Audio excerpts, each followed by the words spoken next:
All right, so now you guys know by now, I'd imagine, the reversal sort of Roe v. Wade, which was it's kind of interesting how, considering that a lot of that case in itself was built on a lie, how much it has been referred to, how long it's not only existed in terms of its ruling or its precedent, but how long it's just been referred to as sort of this upholding that necessarily needing to be sort of upheld by all sort of 50 states. Okay. Nonetheless, you know what happened out of that. And I did do a video out of my warehouse talking about it. You guys can go check that out. So I'm not going to discuss like exactly everything it is that I said in that video, because it's not necessary, but there are a couple of things that I want to echo in terms of the sentiment here that I did in terms of those points that I made, and show you guys just yet another example of exactly what I was talking about. Now, I did tell y'all that you were going to see a big increase in stupidity. A big increase, definitely, if you're on social media, and people that feel like bots. It's hard to tell if they're real or not, that say the same thing, no matter how stupid they applied, even when it's not needed to be applied. You were just going to see a lot of dumb stuff existing, certainly on this subject. Now, I've gotten to the point to where, and I've done a great job of this. I'll pat my own self on the back from an argumentation standpoint, and rejecting the premise of people that want to discuss this subject matter of abortion, which I don't even talk about a whole lot.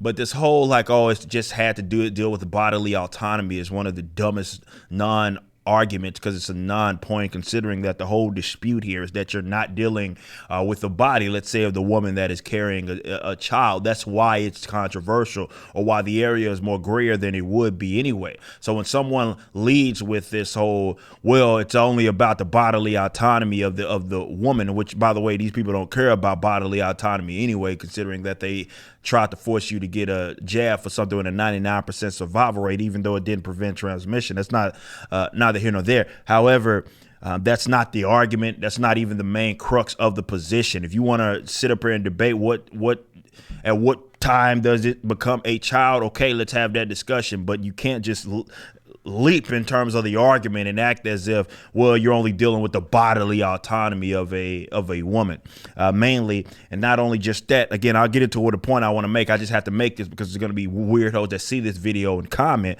But also this whole idea that people act as if pregnancy, outside of, let's say, acts of aggression, which represents almost statistically insignificant portion of the people that end up, let's say, getting pregnant anyway, and wanting to, let's say, abort. It's not forced sex cases for the most part. For the vast majority, less than 1% of them, I believe, actually are representative of that. It's not going to stop them from bringing it up as if it makes up, 90% of it.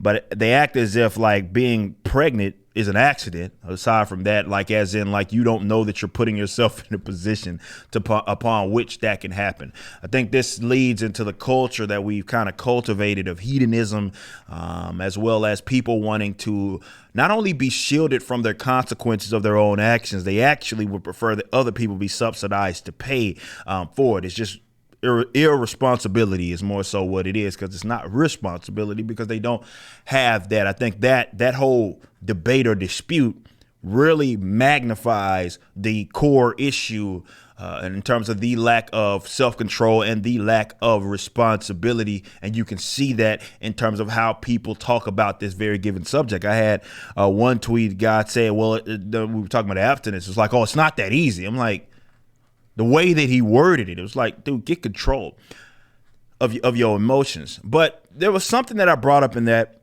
previous video where I talked about, the hypocrisy by way of the left.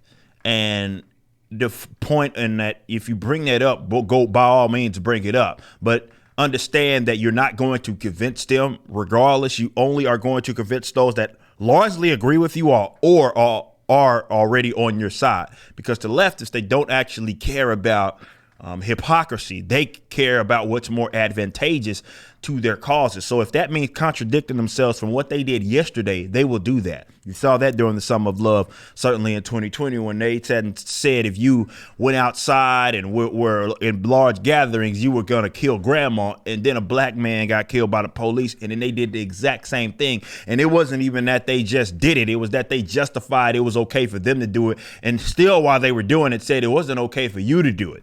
Tells you they don't care about that. And it's not about what's difficult is not combating them. The thing that's difficult is with people that are rational, people that have a set of standards and ethics that are honorable.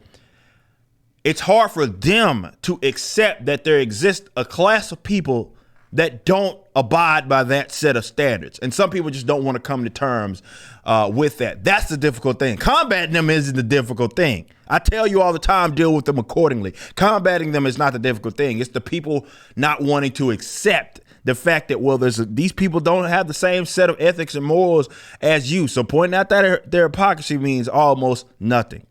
And to that, Carlos Maza, who has me blocked, he blocked me out of that whole, like, what we call the adpocalypse of YouTube situation. He had some interesting things to say. Basically, he's calling for violence upon people because of what happened out of this Supreme Court, let's say, reversal. And he said it multiple times. To my knowledge, he has not been banned or anything yet. He's talking about throwing Molotovs, looks like at the Capitol.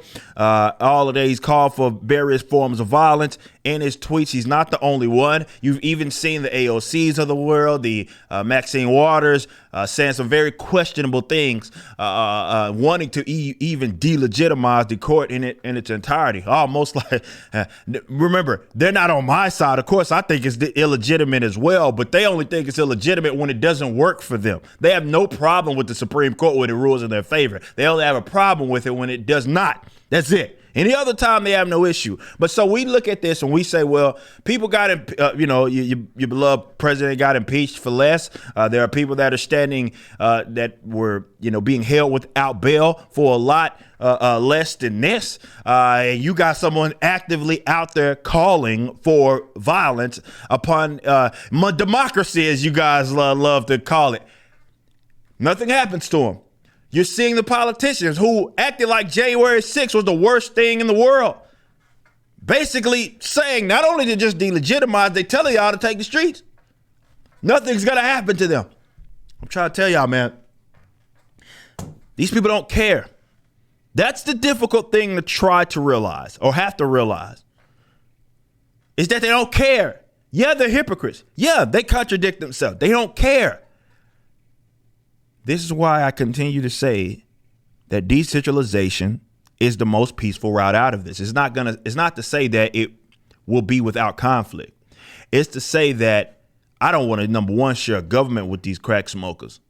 But most importantly, whatever this is that's a brewing is going to lead to the conflict that you fear would happen in the event that there was more decentralization. These people are culturally incompatible with people that value liberty. They want you to be ruled over. Don't for once throw this body. We already know they're contradicting themselves on the whole bodily autonomy thing anyway. They don't care about that. They want to rule over you with an iron fist. And when there's just a slip through the cracks that they didn't get as much power as they wanted, they will burn your city into the ground. They'll burn their own city into the ground. They'll try to make a statement. Why on earth why would I want to share a government with these weirdos? I don't. You shouldn't want to either. With that centralization, this is why, I talked about the libertarian perspective and all of that stuff on this, not only on this subject, but also with Roe. I talked about how it's a more decentralization effort. It's funny. Some guy tweeted at me right before the show. It's like, why don't we just take away the Civil Rights Act too? Since you're talking about decentralization. Oh, you late to the party. I've been talking about abolishing that hell before I was even talking about Roe. You late. Yeah, we should get rid of that too. How about this? I do you one better. Abolish the damn Supreme Court. Abolish the federal government. I do you one better. That's my position. Let's do it. See, if you want to own them, that's how you do it. See, they want the most centralized power over the largest body of land, or rather population, and that they can possibly get. That's what they want. What I advocate is decentralization, especially on, that's not to say that each individual state will not intrude upon, let's say, someone's liberty. The issue here, or rather it would be more of a lack thereof, is that it's better in the event that that's contained to that geographical area, smaller, as opposed to the entire United States of America. So I would much rather, when they, like, for example, we know what just happened with even these chicken crap Republicans voting for this recent gun control bill, I believe as of today, or was it yesterday, that got signed into law by Biden.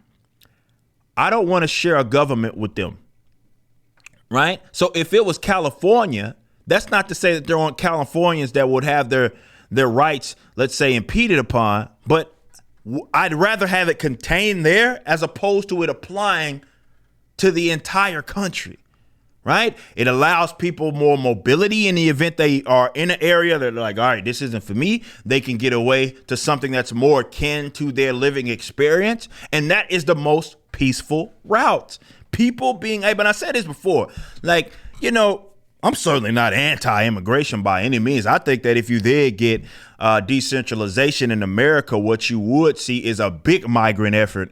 Not talking about from the Canadians or the Mexicans. That's not what I'm talking about. I'm talking about within this geographical area, people relocating closer to their allies. I would prefer that be the case, as opposed to, again, it being able to, it's being so centralized that it applies one size fits all, and that law per se applies to the entire geographical area.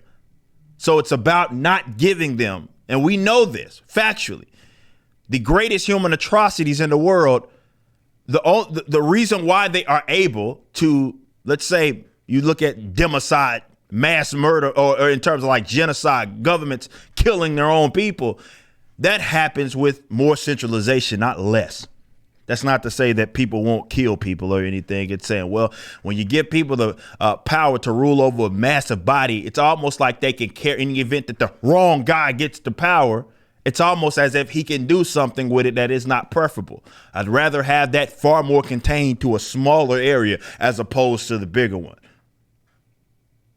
But I don't think that these people will ever join me in, well, maybe they will.